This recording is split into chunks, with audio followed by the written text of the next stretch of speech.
Serbia itu kan nggak aman, itu kan lagi perang, orangnya itu kan judes-judes ya, galak-galak gitu, nggak pernah senyum, banyak stigma negatif. Akhirnya kami terabas, pokoknya berani.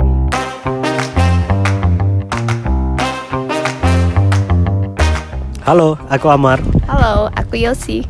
Aku Adeva. Ini adalah series perjalanan kami meninggalkan Indonesia.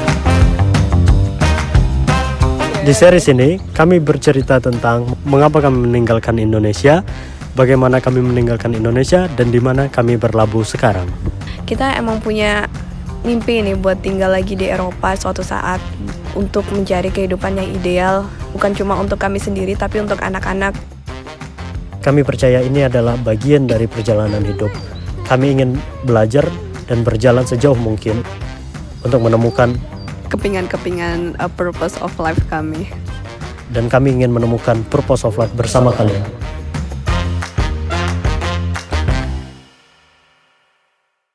Di episode sebelumnya kami menceritakan bahwa izin tinggal kami di Turki telah habis. Di waktu bersamaan aku sudah mendapatkan visa untuk masuk Lithuania, tetapi Yosi, Omar, dan Adeva tidak mendapatkan visa untuk masuk Lithuania karena alasan administrasi dan restriksi COVID.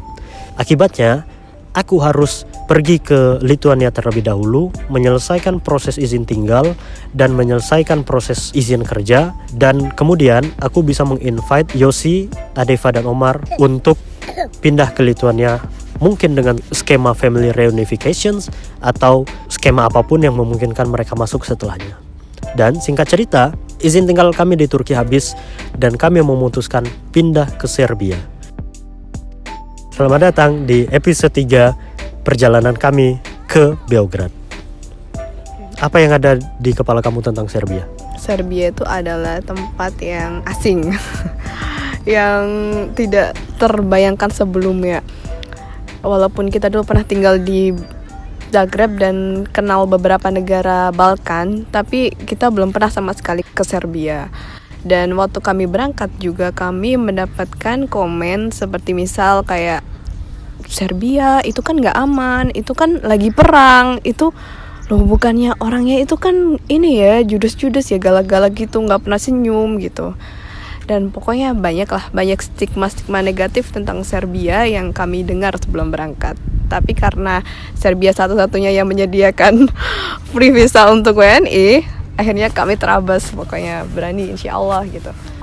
Aku mencari tentang akomodasi di Serbia yang lebih, karena kalau kami cari di Airbnb atau di booking.com itu harganya memang agak out of budget kami pada saat itu. Jadi kami cari di Facebook Expat in Belgrade dan kami ketemu satu owner rumah yang amat sangat baik.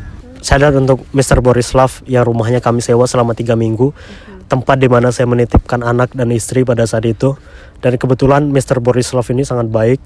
Dia udah cukup berumur, tapi baik banget sampai banyak fasilitas yang dia kasih ke keluarga kami, termasuk jemputan ke bandara, dan kalau ada bantuan apa-apa dia bisa bantu. Dan saat itu saya sangat percaya kepada beliau dan merasa tentram dan aman meninggalkan anak dan istri di Beograd.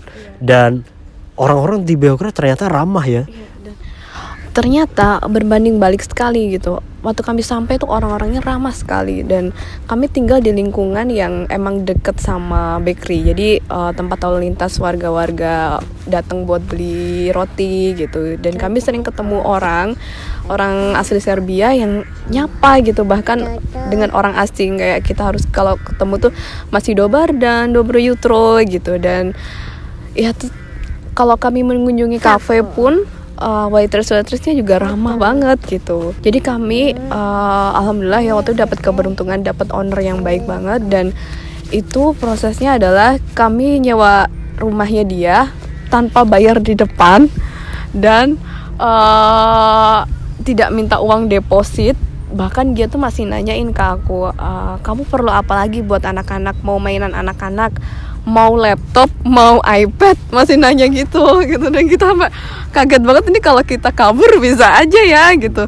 Tapi beliau masih enggak saya percaya sama orang gitu, dan saya tahu bagaimana perjalanan orang-orang yang lagi traveling sama anak tuh gimana ribetnya dan gimana perasaan cemasnya. Jadi karena saya tahu perasaan itu, jadi saya berusaha untuk berbuat baik ke semua orang gitu, kata Pak Borislav. Itu masih teringat banget lah pokoknya sampai sekarang ya, kebaikan orang-orang yang kita temui selama perjalanan tuh.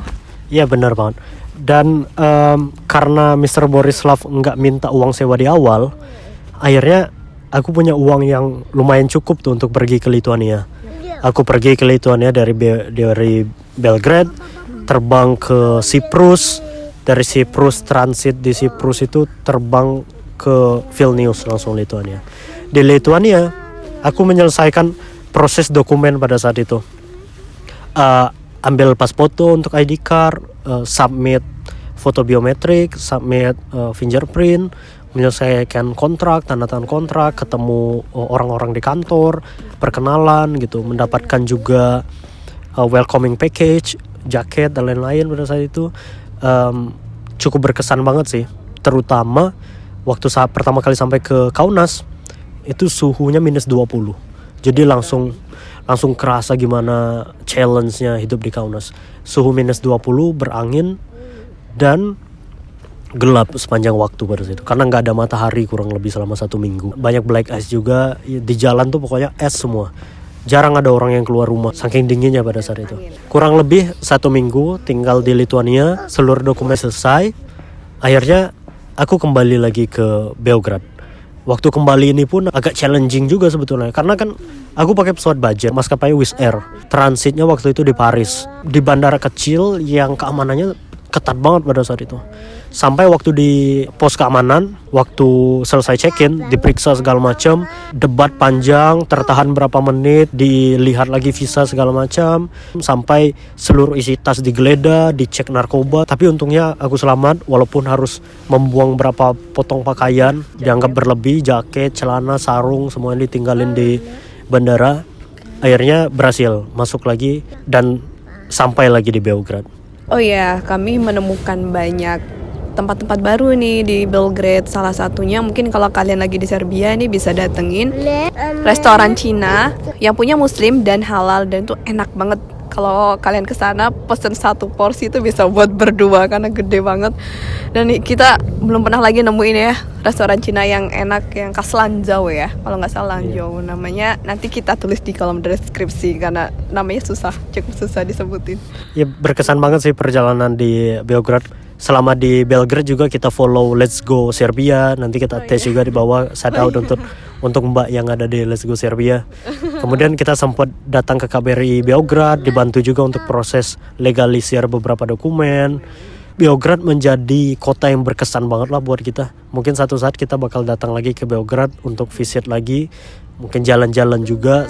Mungkin banyak tempat yang belum kami kunjungi. One day kita bakal datang ke Beograd lagi. Di tengah ketidakpastian izin tinggal keluarga ini, sedikit banyak udah dapet ancar-ancar untuk datang ke Lituania. Dan untuk datang ke Lituania, tempat pengurusan visa terdekat yaitu ada di Ankara. Jadi kami udah di persimpangan, udah mendapatkan salah satu titik terang untuk pergi ke Lituania dengan skema apa. Dan kami kembali harus mengurus izin tinggal melalui representasi Lituania, yaitu di Ankara. Bagaimana cerita kami kembali ke Ankara dan mengurus dokumen untuk masuk ke Lituania? Nantikan di episode selanjutnya. Bye-bye. Bye-bye.